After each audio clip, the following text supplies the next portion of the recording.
Tayyib. Kita baca dulu sebentar syarahnya.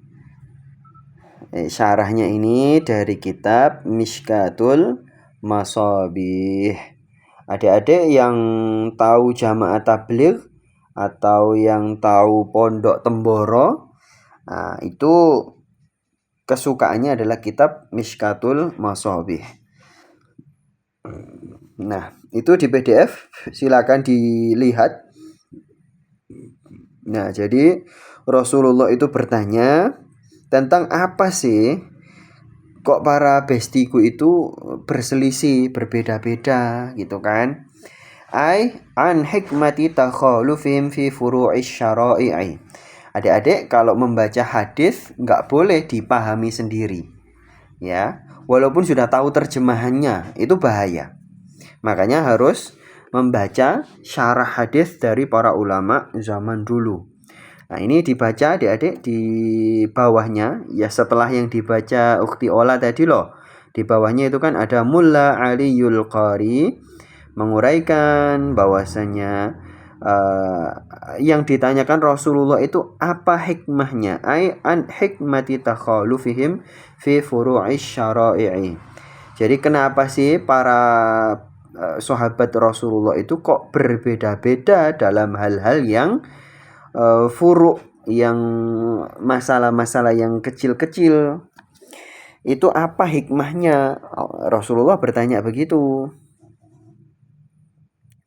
Maka Allah menjawab bahwa para sahabat Nabi itu seperti bintang-bintang, fi izharil hidayati wa ibtalil ghawayati. Jadi para sahabat Rasulullah itu semuanya, jumlahnya kan ada banyak kan. Ayo, masih ingat gak jumlah para sahabat Rasulullah itu ada berapa? Ya, hitungan pastinya kita nggak tahu ya. Hitungan pastinya kita nggak tahu karena zaman dulu kan belum ada sensus penduduk ya. Kalau dalam catatannya Imam As-Suyuti jumlahnya itu adalah 124.000. Ya, sama kayak jumlahnya Nabi. Sama kayak jumlahnya Asmaul Husna. Oh, adik-adik masih ingat gak dulu kita ngaji masalah Asmaul Husna? Jumlah Asmaul Husna itu ada ulama zaman dulu yang mengatakan jumlahnya itu kayak jumlahnya para nabi, yaitu 124.000.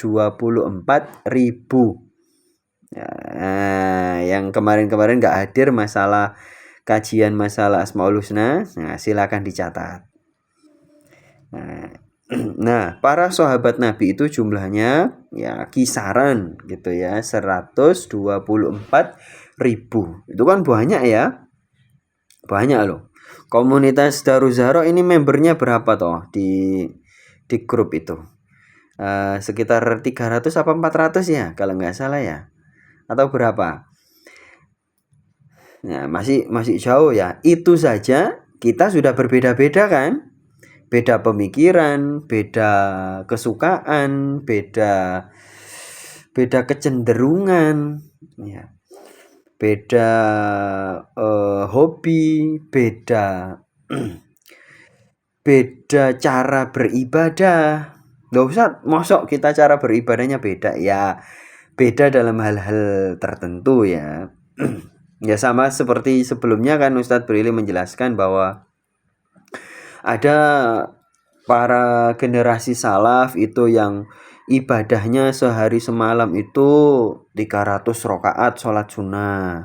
Yang lain lagi memperbanyak baca Al-Quran sampai khatam setiap hari itu 1 kali, atau paling mentoknya itu 8 kali. Ya seperti itu beda-beda. Bukan berarti semuanya itu dilakukan semuanya gitu ya. Ada yang kayak Abu Hurairah, nah, bestinya Rasulullah paling top itu setiap malam itu bertasbih sebanyak 12.000 tasbih. 12.000 loh ya. Nah, adik-adik yang belum tahu, silakan terkejut ya. Kalau yang sudah tahu pasti nggak terkejut. Nah, itu kan kita beda-beda kan. Ukti Ola sukanya puasa Senin Kamis misalnya. Ukti Retno nggak biasa puasa Senin Kamis. Sukanya itu setiap hari bersodakoh 100.000 misalnya. Nah, terus Ummu Ruqayyah setiap hari sukanya itu masakin masakan yang enak-enak buat suaminya. Oh, itu ibadah loh ya. Iya, ibadah itu. Daripada suaminya GoFood terus, ayo atau Shopee Food. Wah, bahaya itu. Atau malah ke restoran yang macem-macem, bahaya. Mending ngibadahnya seperti itu. Nah, macam-macam ibadah itu ya. Nah, para sahabat Rasulullah juga begitu adik-adik. Beda-beda. Ada yang sukanya itu ibadahnya iktikaf di masjid, ada yang suka ibadahnya itu berupa berdagang, ada yang suka ibadahnya itu berupa bercocok tanam atau jadi petani. Loh, itu ibadah loh adik-adik. Nggak kebayang kalau kita semuanya itu seluruh dunia fokus ibadah doang gitu ya. Terus yang jaga keamanan siapa? Adik-adik di rumah saja. Di rumah saja. Nggak bisa ayahnya disuruh sesoleh anaknya. Itu nggak bisa.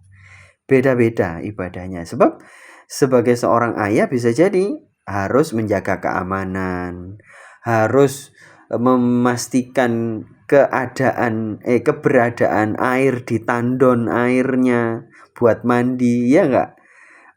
Sebagai seorang ibu misalnya nggak bisa kalau disuruh banyak-banyak sholat sunnah. Kapan hari itu kan ada pertanyaannya, gimana Ustadz kita sebagai ibu-ibu itu di komunitas lain ya itu ya ada pertanyaan begitu. Mereka para ulama laki-laki semua ibadahnya sehebat-hebat itu, sholat bisa ratusan rokaat setiap hari. Lah kita jangankan ratusan rokaat Ustadz, sholat fardu saja sudah diganggu anak tuh.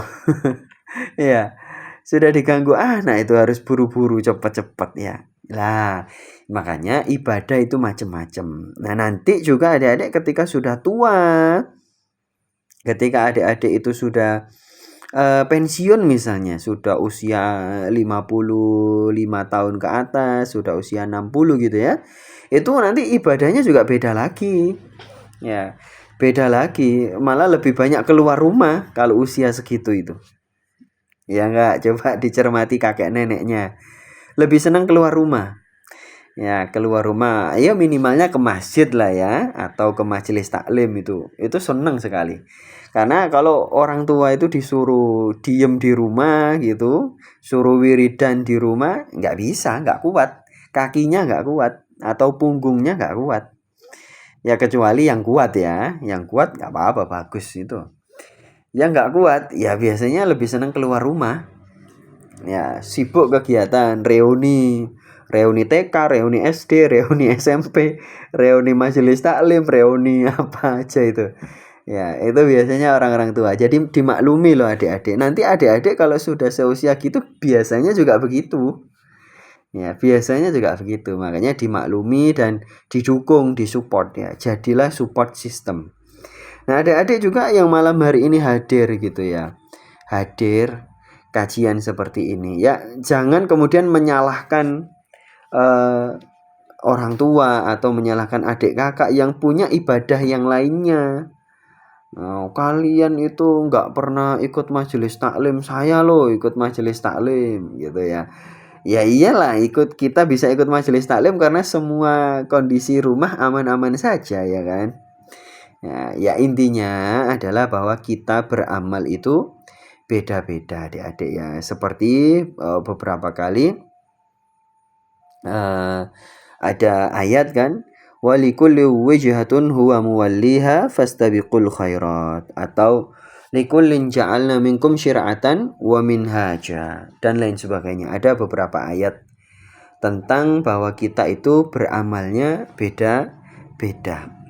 Para sahabat Nabi juga begitu ya. Ada yang misalnya apa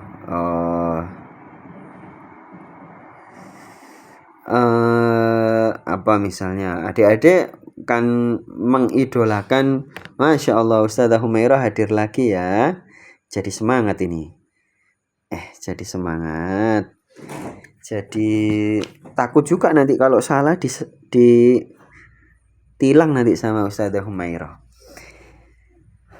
Tayyib, tadi nyampe mana?